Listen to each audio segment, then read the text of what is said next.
So we're getting towards the end of the day at We the are. second day of FETC. I'm here with Kimberly.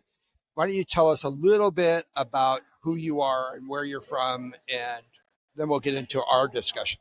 Okay. So I am currently a pre-K to eighth grade computer literacy teacher at a small rural school in Western New York near Buffalo. I Oh, have spent most, I know, oh, I'm from Chautauqua County. there you Oh, go. Cattaraugus, Allegheny, Bosse's is my Bosse's. oh, yeah, yeah, yeah. I'm near, if you're a skier, I am near, oh my goodness, what is the name of it? Ellicottville, I Holiday was, Valley. yeah. Holiday I Valley. moved away from there after I graduated.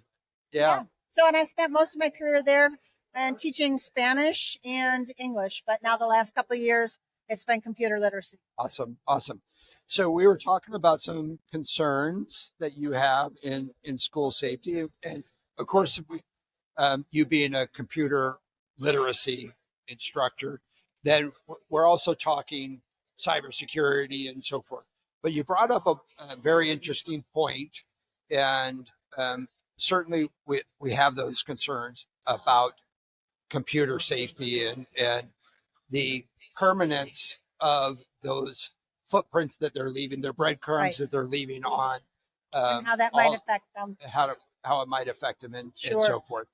But I really wanted to address the last comment that you made about during school hours versus after school. So ask your question and give me your concerns and then So, for a long time, our school was, open a lot. And then in the last few years, they've done an awesome job at making our physical space very safe from beginning of school to the end of school day. We've got the complete door locks. Everybody is got to be scanned in, scanned out. But once the school day is over, we still have pretty much an open campus. Right. And I've always had a concern, especially as a woman, if somebody came into the building after hours and now is hiding in a bathroom or something till the next day. I mean, we've just left that wide open. Right, right. So we talk about a lot in our podcasts and our blogs about what it is when we're talking school safety and so forth.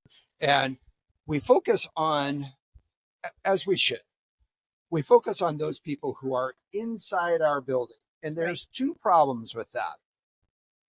The first problem is that oftentimes our greatest threat comes from people who are already inside the building, right? Right. But what we're talking about is the security lapses or gaps once we are done with our regular school day. Right. And that Brings that access from the outside in, and really in order to secure that place, again, you would have to do a security sweep or something. And but we also, when we talk about keeping our people safe, it's not just from the first bell to the last bell, For sure. because it extends to everything that is school related. Right. So athletics, drama, Yes. field trips, carnivals. You have fundraising carnivals, For sure. those types of things. Those outdoor events. Those outdoor events, and in fact, part of my job as an emergency planner is to say, okay, what would happen if? And we look at securing our buildings, right? And from my perspective, what then makes it our next vulnerable point? Right. It's immediately outside of the building where we create these choke points. And there's no greater choke point than drop off and pick up, right?